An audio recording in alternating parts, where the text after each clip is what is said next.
Hi, my name is Shelby. I'm 17 years old and I'm from Pennsylvania. I attend the high school where the two teens were just struck and killed by a train. The day that it occurred, I was sitting at my lunch table. A friend of mine got a text message saying that two people were hit by a train.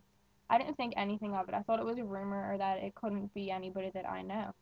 I walked down to the hallway after lunch was over and there was a group of girls crying, and I was wondering what was going on. A friend of mine came up to me and asked if I knew what happened. I said, I think two people were hit by a train. I don't know who they are. I don't know if they go here or anything like that. She said that we should stay in touch over text message, gave me her number, and I went to my art class. As soon as I walked into the room, half the students that were supposed to be there weren't even in the room. My teacher just looked shocked. She said that on the news, two people did get hit by a train, but she couldn't say on the record who it was because she didn't want to have like any repercussions from that. Um, and I just tried to make it through my class wondering who it was or like if I knew anybody. I went to my next class and I got a text message saying that it was Gina and Vanessa. And I was just thinking, Vanessa was in my art class. She wasn't in today. I wonder if it was her because she's the only Vanessa that I know. I didn't know of any other ones at our school. So after I left my next class, I asked my friend if they knew anything that happened. And they said, yeah, it was Gina Gentili and Vanessa Dorwart. And I was like, Dorwart? That name sounded really familiar, but I wasn't totally sure of her last name, and I gave a brief description of her, and he's like, yeah, that's her. My first reaction was just, oh my god, are you serious? Like, do they know anything that happened? Like, was it an accident? Did their foot get caught and someone tried to help them or anything like that? And they're like, we're not sure yet. So, I went home and I just kept replaying that image in my mind of that happening. I just didn't want to think that it was anything on purpose or anything like that at all. So the next few days went by and it was still like playing through my head, and when they released the report that it was a suicide, I couldn't believe it. She seemed like such a happy person.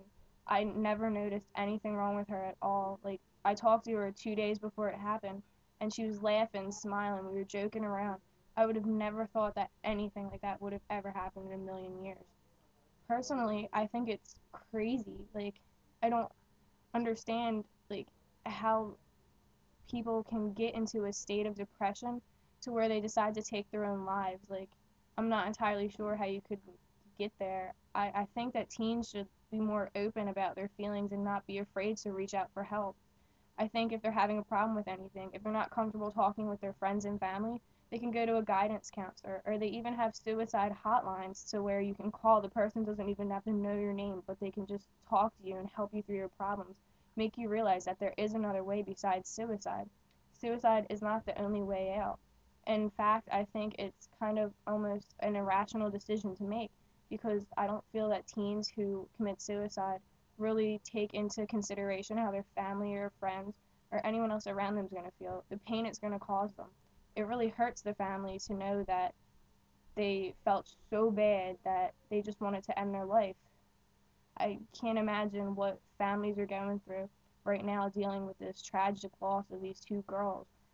Like, I don't know if they knew of any signs. I'm pretty sure nobody did. It just came out of the blue, which means these girls would have been holding in so much to make them take their own lives.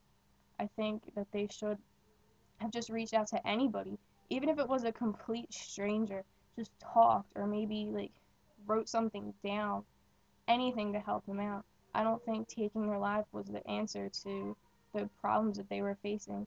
I think if they really sat down and thought about it, they would have realized that it was a really reckless choice, honestly, and that 10, 20 years from now, they would probably have looked back and been like, well, I'm really glad that I actually talked to somebody and didn't go through with that because now I have a life and I have a family and kids and I'm close with my family and everybody still loves me and I'm loved. And I just feel like this is happening too frequently anymore. Like, I don't understand why teens are like so depressed and going through so much that they can't like open up to anybody. I have I don't even know. Like, I'm actually at a loss for words because this is just crazy. I can't see how teens just feel so alone in the world. I had mild depression and anxiety. I was diagnosed with that freshman year. At times, I still feel like I'm alone in some things, but even then, I still reach out to somebody and talk. Sometimes I'll call my friends, or I'll sit down and talk to my family or a guidance counselor even. I've talked to my previous guidance counselors about how I felt about things, and they gave me a different piece of advice and like how to take things differently and just relax and think things through before I act on them. And I feel like that if other people took that into consideration and did those things, I think they would probably feel better. It might not help them fully. They might actually need to be put on like therapy and medication, but in the end, in the long run, it would pay off because they would feel better. Nothing is so bad in this world that you need to take your own life over, and I think more teens need to realize that they have a whole life ahead of them and that this suicide is not the way out. It's just a mere it's just a mere way of quitting, pretty much giving up. And I don't think anybody should ever give up on anything. If you want to go for something, you do it, no matter how hard it is, no matter how much pain you're going through, no matter how many struggles are in your life. You should never give up, and you should reach out to someone and get help if you ever need it.